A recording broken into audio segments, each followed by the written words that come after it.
Is Yeah. Israel in some way doing something either illegal or brutal to the Palestinian people by staying on the West Bank?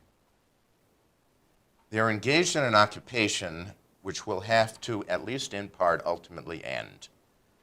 Let me start with that.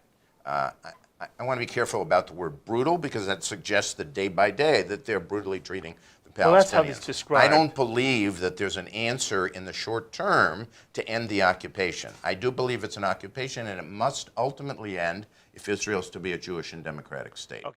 Two-state solution. Here, there's no question. Thane is right. The Republican Party and President Trump have moved away from that position, which has been the position of the party for many decades.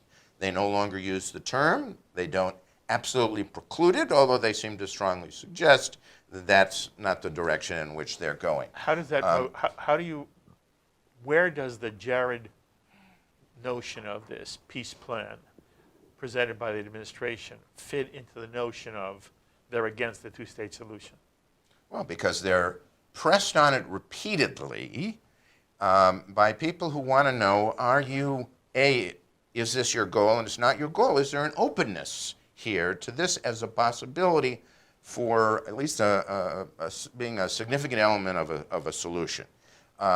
They absolutely refuse to engage with that question and give the strong impression, as I think that Thane was suggesting, that this is really not on their agenda. My point being, again, look at the BDS, anti-BDS resolution. It included two states, and there was a reason.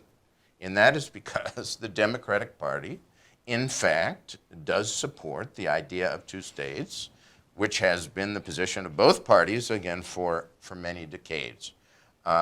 Most American Jews, I want to suggest, continue to support the idea of two parties.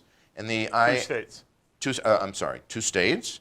And that ultimately there will not be some kind of peace with the Palestinians, even if it takes us 100 years, in the absence of a two-state solution. So those who choose to distance themselves from it, that's their right. That's where the Trump administration is now. It's not where the Democratic Party is right now. And my view is, thank God, because in the absence of that, we're not going to have a Jewish and democratic state in Israel. We're going to have some other kind of Israel, and I don't believe that's what American Jews are looking for.